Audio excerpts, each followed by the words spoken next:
hyvältähän tuo kenttä näyttää, vaikka routaa siellä vähän joukossa onkin. Mutta koska kenttä avataan, sen meille seuraavaksi kertoo kenttämestarimme Juha Lepistö. Pitää ihan alkuun kysyä, että pelaatko itse golfia? Kyllä pelaan. Mun itse asiassa golfura alkoi aikanaan Season Golfilta, sen hallin siirrosta Kivenlahdesta tonne Suomen ojalle. Ja siellä Pelle sai puhuttua, tarttua golfmailaan ja siitä se on lähtenyt. No, EGS oli aikoinaan kuuluisa nopeista greeneistä ja viime vuonna greenit oli jo huomattavasti paremmat. Minkälaiset greenit me saadaan tälle kaudelle? Tavoitteena on saada ne sellaiseksi tasalaatuiseksi, ettei se vaihtele päivittäin niin paljon niin kuin esimerkiksi viime vuonna tapahtui. Se oli ihan, mä otan sen omaa piikkiin, niin kyllä sen, että se välillä ne oli nopeat ja sitten ne oli välillä hitaat ja siitä koitetaan nyt päästä pois. Ja kaikilla näillä hoitotoimenpiteillä niin koitetaan siihen päästä ja siitä johtuu, että on 2 henkilöä, mitkä vastaa nyt viheriöistä, niin että se pysyisi se nopeus tasalaatuisena. Huoltohallilla näin aika uuden karheen koneen kiiltelemässä siellä. Se ilmeisesti auttaa tähän raffien pituuteen. Joo. Se on ainutlaatuinen kone. Se on ensimmäinen laite, missä on tehdasasennettu hytti. Ja suojaa kuskia pölyltä, tuulelta, sateelta. Sen tehokas käyttö heti alkukaudesta niin auttaa sitä, että pystytään pitämään nuo raffit, niin alkukaudesta jo heti saa sen sopivan lyhyvenä, että se pääsee kasvamaan. Ja varmaan montaa kiinnostaa, että milloin kenttä aukeaa. Osaatko veikata? Niin, siis tässä ei oikeastaan veikata. Sanotaan näin, että kenttä aukeaa 4. mikäli ei tule takatalvea, lunta, jäätä. Aika kylmille näyttää nuo yöt, mutta nyt on sen verran lämpöä ja toi ehkä kuivuu toi pinta lyöntipaikoilla ja viheriöillä, että me avataan kenttää ja sitten aukastaan se suoraan kesälipulle, niin se on kaikkien paras.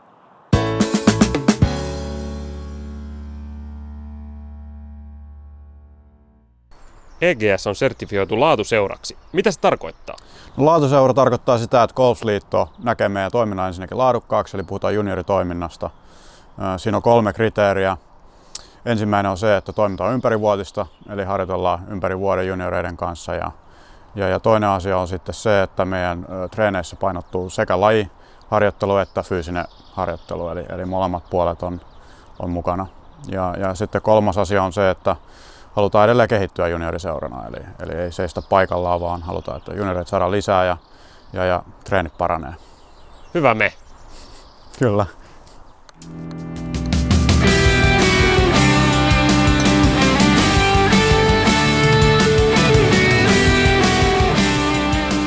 Kaito, sä oot muuttanut Muuramesta aikoinaan tänne pääkaupunkiseudulle opiskelemaan, niin silloin sä tulit tänne meille Espoon golfseuraan. Miksi sä valitsit EGS? No, mä olin silloin kilpagolfari. Pelasin kilpailuja paljon, Finnish Touria, olin maajoukkueessakin useamman vuoden. Ja Espoon golfseura oli etenkin siihen aikaan erittäin tunnettu kilpagolfarien keskuudessa. Täällä oli paljon kilpailutoimintaa, junioritoimintaa ja upea kenttä. Upea kenttä. Mikä kentässä on hyvää? No, tää Espoo Golfin layouttihan on todella hieno. Tämä kenttä on semmoinen, että tämä on mukava pelata. Tämä on kotiseurana erinomainen. Jaksaa pelata vaikka kuinka kauan, paljon vaihtelua. Näin. Mikä on suosikki reikä? 4. 4? Joo, eli par 5, mikä kääntyy sinne vasemmalle. Se on semmoinen, että sehän on aika lyhyt par 5. Se on sekä punaisilta että sinisiltä tiiltä pelattuna semmoinen, että mä voin päästä sen 2 päälle. Eli jos lyö pari hyvää lyöntiä, niin siinä voi päästä puttaa eagleä. Tai sitten voi pelata safetysti. Se bunkkeri siinä mukavasti vaikeuttaa. Sä oot myös naiskapteenimme ja naistoimikunnan vetäjä, niin minkälaista toimintaa teillä on siellä naistoimikunnassa? No, naistoimikunnan tarkoitushan on järjestää naisille tapahtumia ja kilpailuja, mitkä siis tois meidän seuran naisgolfareita yhteen, että tutustuttaisiin toisiimme, parannettaisiin pelitaitojamme ja muutenkin, että saataisiin naiset osallistumaan tähän seuran yhteiseen toimintaan.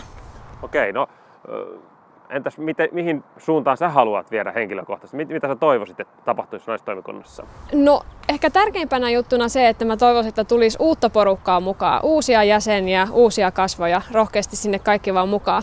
Ja toinen, mikä mulle henkilökohtaisesti on sitten itse kilpagolfarina, niin se, että naiset innostuisi parantamaan niitä omia golftaitoja, ehkä myös kilpailemaan, koska mä näen sen niin, että kun golfissakin parantuu, niin siitä sitten nauttiikin enemmän. Pätee aika moneen muuhunkin asiaan. Espoo Golf Akatemia on seuramme oma, mutta vielä melko uusi konsepti. Akatemian tarkoituksena on kehittää golf-osaamista sieltä alkeista alkaen aina huipulle saakka. Ja Akatemiassa opettaa Timo Karvisen lisäksi Olli Siivola.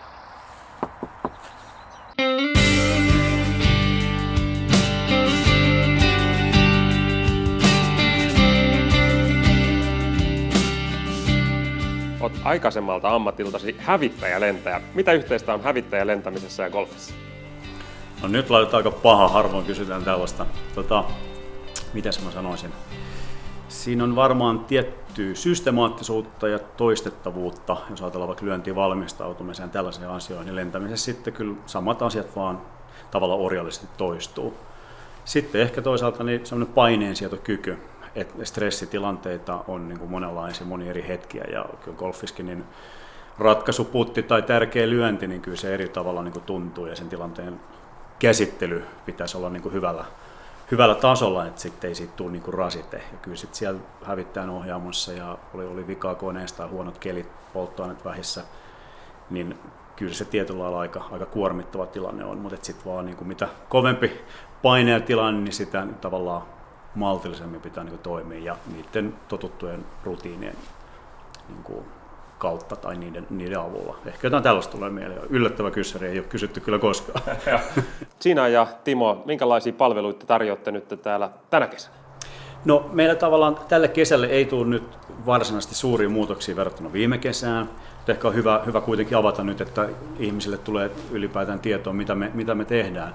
Monen vuoden tauon jälkeen niin ollaan aloitettu aktiivisesti alkeiskurssien toteuttaminen.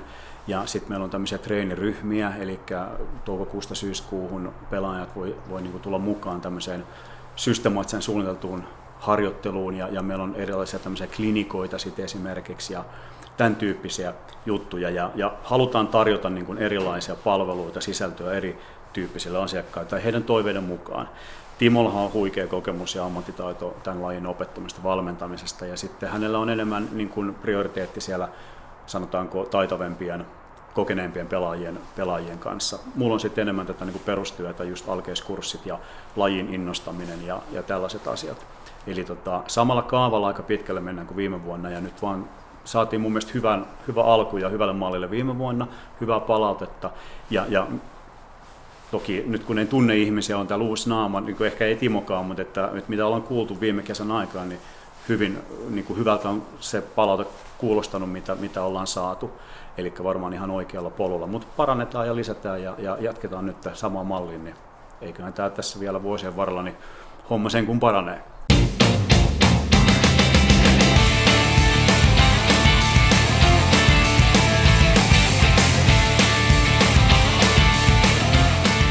Ja lopuksi haluan muistuttaa kaikkia jäseniä siitä, että rakensimme hyvän jäsenedun. Tämä on siis jäsenetu. Jokainen jäsen voi tuoda kaverinsa, perheenjäsenensä, tuttavansa erikoisehdoin. Muistakaa hyödyntää tämä etu.